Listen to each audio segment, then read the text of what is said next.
आज पूरी दुनिया एक नए वायरस को लेके बहुत परेशान है। HMPV क्या है ये ह्यूमन मेटान्यूमो वायरस? क्या ये एक नया वायरस है? और एक बहुत बड़ा सवाल, ज्यादातर लोगों को लगता है नए वायरसेस की शुरुआत चाइना से होती है। क्या इसमें कोई सच्चाई है? इस वीडियो में हम सब जानेंगे ये वायरस क्या है, इसका स्ट्रक्चर कैसा है, ये कैसे रेप्लिकेट करता है और क्या इसका कोई ट्रीटमेंट या कोई वैक्सीन अवेलेबल है या नहीं। तो चलिए वीडियो को स्टार्ट करते हैं।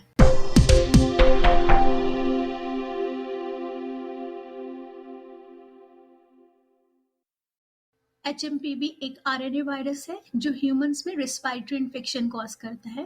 ये वायरस सबसे पहले 2001 में डिटेक्ट किया गया था और इसका credit doctor Bernadette van den Hoogen और उनकी टीम को दिया जाता है, जिन्होंने बच्चों में सीवियर रेस्पिरेटरी इन्फेक्शन की स्टडी नीदरलैंड में करी थी और उसी टाइम HMPV को डिटेक्ट किया था। ये वायरस को डिटेक्ट करने के लिए सेल कल्चर्स और मॉलिक्यूलर टेक्निक्स का यूज किया गया। ये वायरस एक बर्ड वायरस एवियन मेटान्यूमो वायरस से क्लोजली रिलेटेड है। कुछ स्टडीज के अकॉर्डिंग ये वायरस पहले बर्ड्स में पाया जाता था और फिर ये ह्यूमंस में अडेप्ट हो गया। ये वायरस एवियन मेटान्यूमो वायरस सब टाइप सी से इवॉल्व होकर ह्यूमन को अफेक्ट करने लगी। यह भी कहा जाता है कि ये वायरस 2001 से पहले भी सर्कुलेशन में था, पर मगर पहले ये डिटेक्ट नहीं हो पाया। इंडिया में ये पहली बार 2004 एंड 2005 के आसपास डिटेक्ट हुआ था। तो क्या इन सब वायरसेस का ओरिजिन सिर्फ चाइना है? ये बात बिल्कुल गलत है। वायरसेस दुनिया के अलग अलग रीजन्स में डिटेक्ट हुए हैं। फॉर एग्जाम्पल HIV, इबोला, ये दोनों वायरस अफ्रीका में पहली बार डिटेक्ट हुए हैं। हेंटा वायरस जो सबसे पहले साउथ कोरिया में डिटेक्ट हुआ है। जीका वायरस जो युगांडा के जीका फॉरेस्ट में आइडेंटिफाई हुआ था। लेकिन चाइना और वायरसेस का एक कॉमन लिंक हो सकता है, चाइना का वेट मार्केट्स। ये वो मार्केट है जहाँ पे लाइव और डेड एनिमल्स बेचे जाते हैं। वायरसेस का स्प्रेड होने का ये एक मेजर सोर्स है। इन एनिमल में वायरसेस नेचुरली होते हैं और जब इन एनिमल्स का ह्यूमन के साथ कांटेक्ट होता है तब ये एनिमल में प्रेजेंट वायरसेस इजीली ह्यूमंस तक ट्रांसमिट हो जाते हैं। Another reason could be that China is rich in biodiversity, जहाँ बैट्स और दूसरे wild life species naturally virus को हार्बर करते हैं। यहाँ एनिमल्स अक्सर बिना किसी सिम्टम्स शो करे वायरसेस को अपनी बॉडी में होल्ड करते हैं और इन्हें हम कैरियर ऑर्गेनिजम्स कहते हैं। जब ये एनिमल ह्यूमन के कांटेक्ट में आते हैं या उनके बॉडी फ्लूइड्स के कांटेक्ट में आते हैं, इससे जूनोटिक डिजीज का भी रिस्क बढ़ता है और ये वायरसेस इजीली एनिमल से ह्यूमन तक ट्रांसमिट हो जाते हैं। और तीसरा रीजन हो सकता है डेंस पॉपुलेशन ऑफ चाइना, जिसकी वजह से वायरसेस बहुत तेजी से स्प्रेड हो जाते हैं। ओके, तो क्विकली समझते हैं इस वायरस के स्ट्रक्चर को। ये वायरस एनवलप्ड वायरस होता है, मींस इसके चारों तरफ एक प्रोटेक्टिव कवरिंग होती है जो वायरस को प्रोटेक्ट करती है। इस कवरिंग के ऊपर 3 ग्लाइकोप्रोटीन्स होते हैं जो स्पाइक्स की तरह दिखते हैं, जी protein, F protein and short hydrophobic protein. Ji protein virus को होस्ट सेल के ऊपर अटैच करने का काम करते हैं।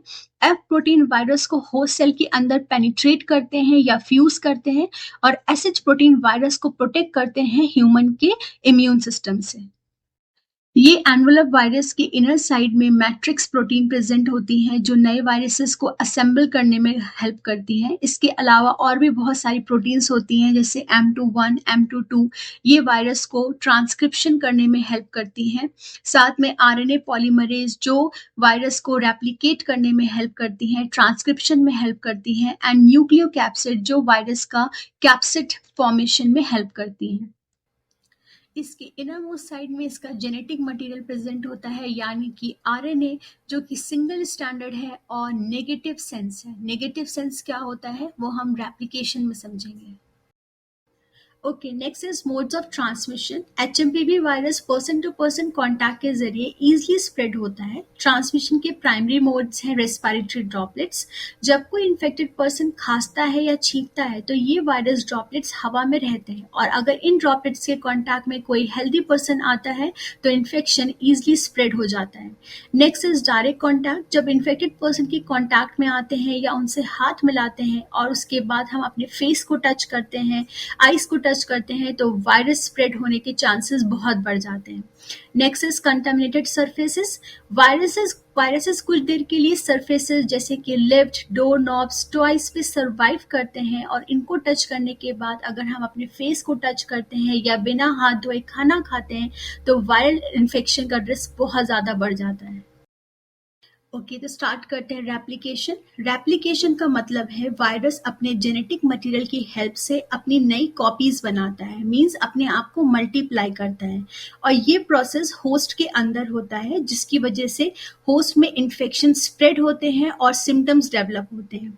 जब कोई एक इन्फेक्टेड पर्सन छींकता है या खांसते हैं तो वायरस ड्रॉपलेट्स के जरिए हवा में फैल जाता है और जब कोई एक healthy person virus contaminated air को इनहेल करता है, वायरस उसके नोज या माउथ के थ्रू बॉडी में एंटर करते हैं और रेस्पिरेटरी ट्रैक्ट तक पहुंच जाते हैं और रेस्पिरेटरी ट्रैक्ट के एपिथेलियल सेल से बाइंड करते हैं। ये रेप्लिकेशन प्रोसेस के कई स्टेप्स हैं, जिसमें पहला स्टेप है अटैचमेंट। एचएमपीवी वायरस अपने ग्लाइकोप्रोटीन जी की हेल्प से होस्ट सेल के ऊपर प्रेजेंट स्पेसिफिक रिसेप्टर से बाइंड करते हैं। तो सेकंड स्टेप है फ्यूजन। वायरस अपने ग्लाइकोप्रोटीन एफ का यूज करके होस्ट सेल के मेम्ब्रेन के साथ फ्यूज होते हैं और होस्ट सेल के अंदर एंटर करते हैं। थर्ड स्टेप है अनकोटिंग, यानी वायरस अपने ऊपर प्रेजेंट कैप्सिड को रिमूव करते हैं और अपने अंदर present genetic material negative sense single standard RNA को होस्ट सेल के साइटोप्लाज्म में रिलीज करते हैं। ये negative sense single standard RNA directly host के राइबोसोम से प्रोटीन नहीं बना सकते हैं, क्योंकि राइबोसोम सिर्फ पॉजिटिव सेंस आरएनए को ही रीड कर सकते हैं। तो वायरस अपने enzyme RNA dependent RNA polymerase की हेल्प से negative sense single standard RNA को पहले कन्वर्ट करेगा positive sense single standard RNA में। तो ये पॉजिटिव सेंस आरएनए राइबोसोम्स की हेल्प से, जो राइबोसोम्स एंडोप्लाज्मिक रेटिकुलम के ऊपर प्रेजेंट होते हैं, उनकी हेल्प से ट्रांसलेशन प्रोसेस करेंगे। ट्रांसलेशन का मतलब है अब ये वायरल प्रोटीन्स बनाएंगे, जैसे कि glycoprotein F, G, SH and other viral proteins like nucleoprotein, matrix protein. ये सारी प्रोटीन एंडोप्लाज्मिक रेटिकुलम में बनती हैं होस्ट के और फिर मॉडिफिकेशन के लिए ये ट्रांसफर हो जाते हैं गोल्जी एपरेटस में। ये positive sense RNA viral protein के साथ साथ बहुत सारी कॉपीज नेगेटिव सेंस आरएनए की भी बनाते हैं, जो नेगेटिव सेंस आरएनए अब नए वायरल पार्टिकल का जेनेटिक मटेरियल की तरह यूज होगा। तो अब ये newly synthesised RNA proteins and negative sense RNA proper तरीके से अरेंज होंगे और कंप्लीट वायरल पार्टिकल बना लेंगे। इस तरीके से maximum number of copies viral particles की बनेंगी, इसको असेंबली कहते हैं। और अब ये वायरल पार्टिकल्स होस्ट की सेल मेम्ब्रेन से रिलीज हो जाएंगे बडिंग प्रोसेस के थ्रू और अब ये वायरल पार्टिकल्स नए सेल के ऊपर अटैक करेंगे और उनके अंदर रेप्लिकेशन प्रोसेस स्टार्ट करेंगे। जब HMPV virus respiratory epithelial cell में रेप्लिकेट करते हैं तो हमारा इम्यून सिस्टम इसको डिटेक्ट करता है और बहुत सारे साइटोकाइन्स और केमिकल रिलीज करते हैं ताकि वो इम्यून सेल्स को एक्टिवेट कर सकें। इम्यून सेल्स इन्फेक्शन साइट पे रिलीज होते हैं और ये बहुत सारे केमिकल रिलीज करते हैं जिसकी वजह से बॉडी में इन्फ्लेमेशन और रेस्पिरेटरी सिम्टम्स डेवलप होते हैं। For example, difficulty in breathing, cough, sore throat, fever and congestion. अगर इन्फेक्शन बहुत ज़्यादा सीवियर होता है तो इन्फेक्शन लंग्स तक भी पहुंच सकता है।